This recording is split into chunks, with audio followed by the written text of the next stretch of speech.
All right, today we've got a story for you that's right on the edge of our crazy, hyper-connected world. We're going to dive into how just one tiny vulnerability can be turned into a weapon, and how one person's curiosity might be the only thing that stops total chaos. So let's get right into it. So let me ask you this. What if a single line of code could turn something as beautiful as a drone light show into a weapon? I mean, think about it. We're surrounded by smart devices, and the sky above our cities, it's basically becoming a highway for drones. But what happens when the code running all that traffic has a secret, a flaw just waiting for someone to find it?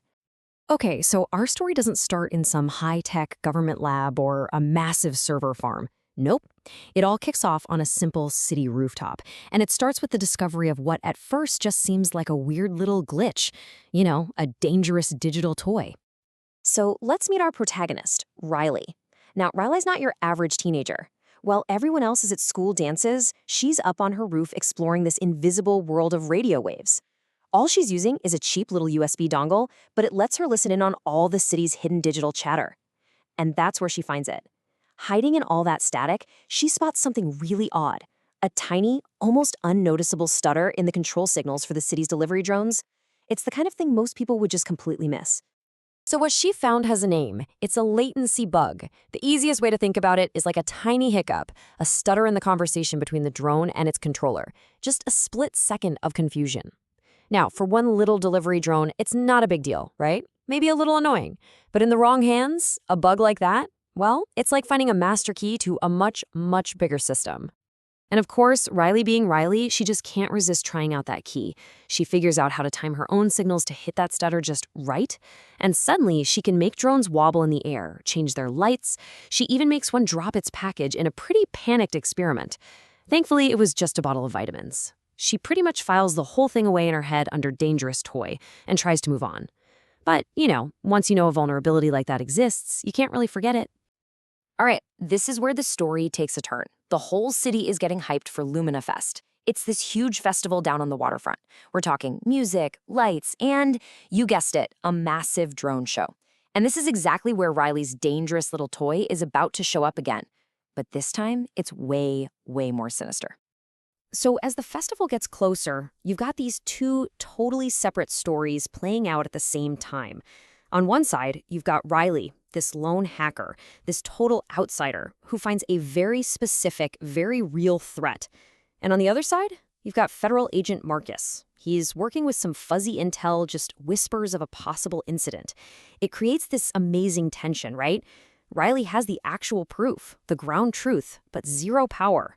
And Marcus has all the power of the government behind him, but he's stuck in this slow, bureaucratic system that wants concrete evidence he just doesn't have. So Riley's scanning the festival's prep signals and her blood just runs cold. She finds her bug again, but this time, it's not just a glitch. Someone is using it on purpose to hide a secret control channel.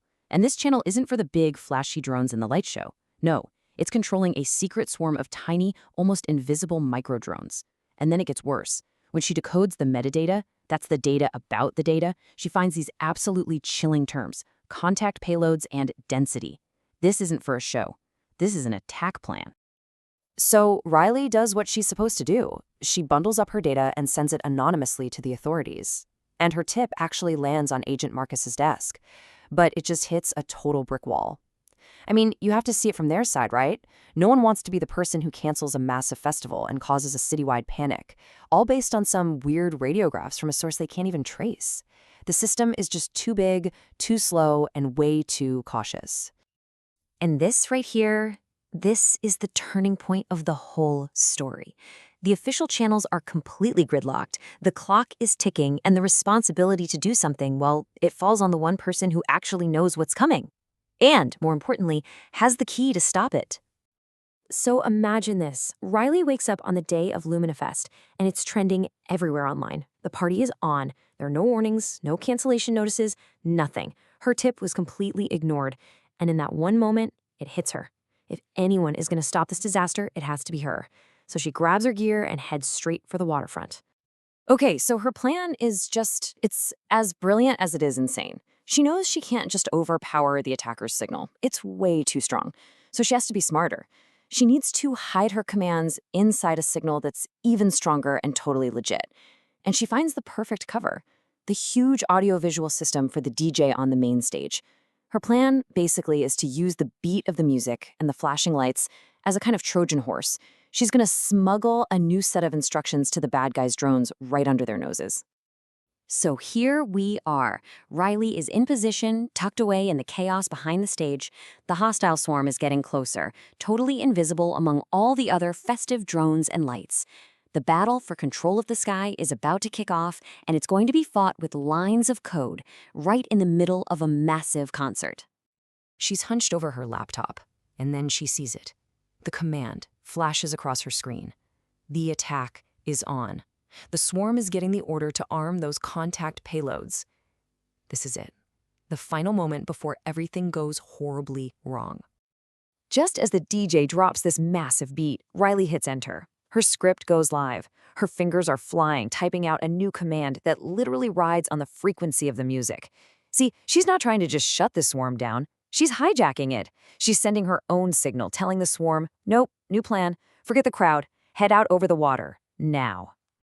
Okay, so now the swarm is hovering over the dark water, away from everyone. She sends one last command. Her goal was never to destroy them, just to neutralize the threat. So she forces the drones to jettison their payloads, dropping everything harmlessly into the sea. And you know the craziest part? To the thousands of people in the crowd, it just looked like a cool shimmering mist, another awesome special effect in an already amazing show.